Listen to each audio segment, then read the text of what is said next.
वहीं ग्वालियर में एक बार फिर से डॉग बाइट के मामले सामने आ रहे हैं। हर रोज 100 से ज्यादा डॉग बाइट के मरीज अस्पताल पहुंच रहे हैं। डॉग बाइट के शिकार होने वालों में सबसे ज्यादा मामले बच्चों के सामने आ रहे हैं, तो वहीं जिम्मेदार जिले के अधिकारी सिर्फ कागजों में डॉग पकड़ने और उनकी ग्रोथ को रोकने के दावे कर रहे हैं।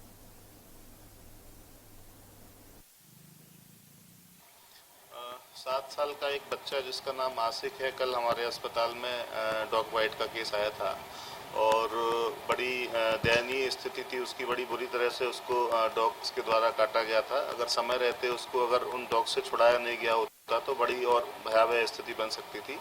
बच्चे के आने के तुरंत बाद उसका उपचार चालू किया गया, उपचार किया गया है और चूंकि डॉग बाइट के केसेस में डिले सूचरिंग करते हैं तो कल की उसकी सूचर प्लान की हुई है। बच्चा अभी स्थिति उसकी ठीक है, ट्रीटमेंट उसका चल रहा है और बच्चा अभी खतरे से बाहर है। चूंकि फेस सेंसिटिव एरिया होता है और सेंसिटिव एरिया पर उसकी डॉग बाइट हुई है तो बहुत ज़्यादा स्थिति गंभीर हो सकती थी अगर उसे समय रहते बचाया नहीं जा सकता था और लाया नहीं जा सकता था यहाँ पे। तो बाकी अभी उसकी कंडीशन स्टेबल है, ठीक है और ट्रीटमेंट उसका चल रहा है। बच्चे की स्थिति खतरे से बाहर।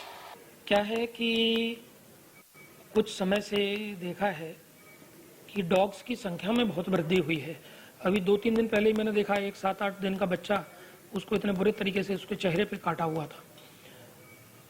तो जब डॉग्स की संख्या बढ़ी है उसके चलते ये जो डॉग बाइट के इंसिडेंट्स हैं वो काफ़ी मात्रा में आए हैं और मैं यही कह सकता हूँ कि हम लोग तो आखिरी एंड है, जब डॉग बाइट कर लेते हैं उसके बाद उपचार के लिए जो लोग हमारे पास आते हैं उनका उपचार करना, उनको वैक्सीनेट करना, ये हमारा कार्य है।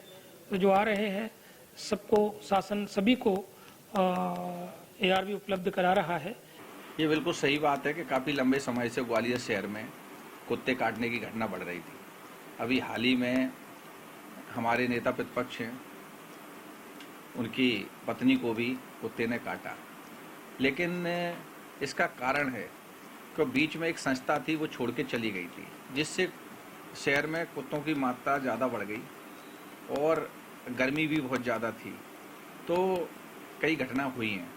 लेकिन अभी आपने देखा हो पिछले 2-3 दिन से नगर निगम ने गाड़ियों की व्यवस्था कर दी है, कुत्तों पकड़वाने की व्यवस्था कर दी है और उनका वहाँ पे जो सेंटर है वो भी चालू कर दिया गया है। तो अति शीघ्र इसके बारे में आपको देखने में मिलेगा कि कोई समस्या नहीं रहेगी।